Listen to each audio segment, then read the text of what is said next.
और अच्छे से हम कैसे समझें इस चीज़ को कि वो कागज़ की दाढ़ी मूंछ वाली फ़ोटो हमारे लिए इम्पोर्टेंट है या सतगुरु रामपाल जी भगवान हमारे लिए इम्पोर्टेंट है। पुण्यात्माओं,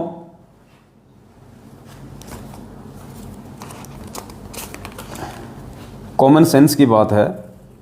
दास आपको जो बताने जा रहा है उसको थोड़ा सा ध्यान से सुनिएगा आप लोग।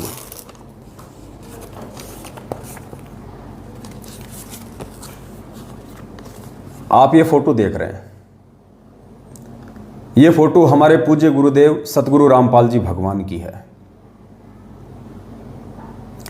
देखिए पुण्यात्माओं, आपको फोटो का महत्व समझ में आएगा कि हमने क्या करना है। वो कागज वाली दाढ़ी मूंछ वाली फोटो हमारे लिए कितनी महत्व रखती है और कितनी महत्व नहीं रखती है, ये चीज हमें समझ में आएंगी।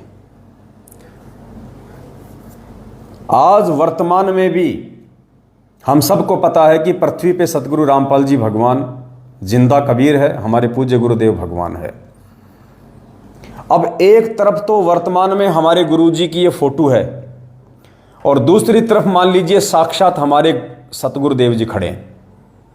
यानी वर्तमान में भी, पुण्यात्माओं ध्यान से सुनना, ये बहुत गहरा एग्जाम्पल है, आपको समझ में आएगा। फिर एक तरफ आज हमारे गुरुदेव की फोटो है और एक तरफ हमारे उसी गुरुदेव साक्षात रूप में हमारे सामने खड़े हैं। सामने खड़े हैं गुरुजी, एक तरफ तो साक्षात हमारे पूज्य गुरुदेव सतगुरु रामपाल जी भगवान खड़े हैं और जस्ट उनके बराबर में उसी साइज की उनकी एक ऐसी फोटो निकाल के खड़ी कर दी जाए, पोस्टर बना के। और पुण्यात्माओं, यदि आपको दंडवत प्रणाम करना हो तो आप सबसे पहले किसको दंडवत प्रणाम करोगे? गुरुदेव को दंडवत प्रणाम करोगे या गुरुदेव की फोटो को दंडवत प्रणाम करोगे? कॉमन सेंस की बात है, हम उस फोटो को प्रणाम नहीं करेंगे, जबकि वो फोटो हमारे गुरुजी की ही है, फिर भी हम उस फोटो को प्रणाम नहीं करेंगे, हम अपने पूज्य गुरुदेव जी को दंडवत करेंगे। एक तरफ हमारे पूज्य गुरुदेव जी खड़े हैं, एक तरफ उनकी फोटो लगा रखी है, और कोई हमसे कहे कि आपने भोग लगाना है, हम किसको भोग लगाएंगे? उस समय फोटो को कोई भोग नहीं लगाएगा, जबकि गुरुजी की फोटो है।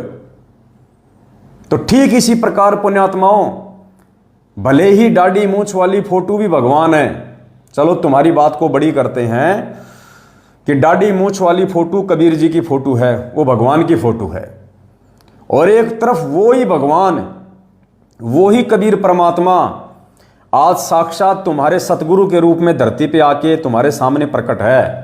अब तुम क्या करोगे? दोनों में से किसका प्रकट दिवस मनाओगे? किसको भोग लगाओगे? किसको पूजोगे?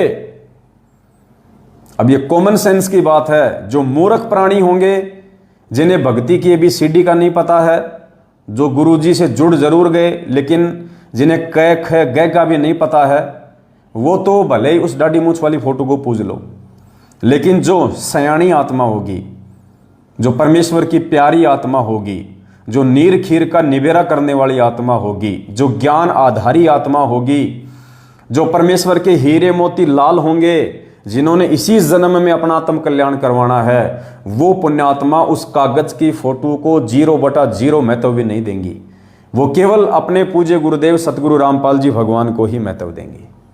उन्हीं का प्रकट दिवस मनाएंगी, उन्हीं को भोग लगाएंगी, उन्हीं की स्तुति गाएंगी, उन्हीं की महिमा गाएंगी, उन्हीं के गुणगान गाएंगी, उन्हीं को अपने सीने से लगा के रखेंगी, उन्हीं का एकमात्र फोटो अपने घर में रखेंगी, उन्हीं का एकमात्र फोटो अपने घर के दरबार में रखेंगे। क्योंकि परमात्मा ने हमें स्पष्ट रूप से समझा दिया है कि जब तक हम अपने वक्त गुरु को परमात्मा नहीं मानेंगे, तब तक हम यहां से पार नहीं हो सकते। देखो पुण्यात्माओं, आत्मा अगर एक है तो उसके 2 पति नहीं हो सकते। आत्मा अगर एक है तो उसके पति 2 नहीं हो सकते। अगर किसी औरत के 2 पति हैं तो वो व्यभिचारिणी औरत है, व्यभिचारिणी वेश्या, और ऐसी औरत का कहीं ठिकाना नहीं होता। और आत्मा यदि एक है तो उसका परमात्मा भी एक ही होगा, एक ही होगा।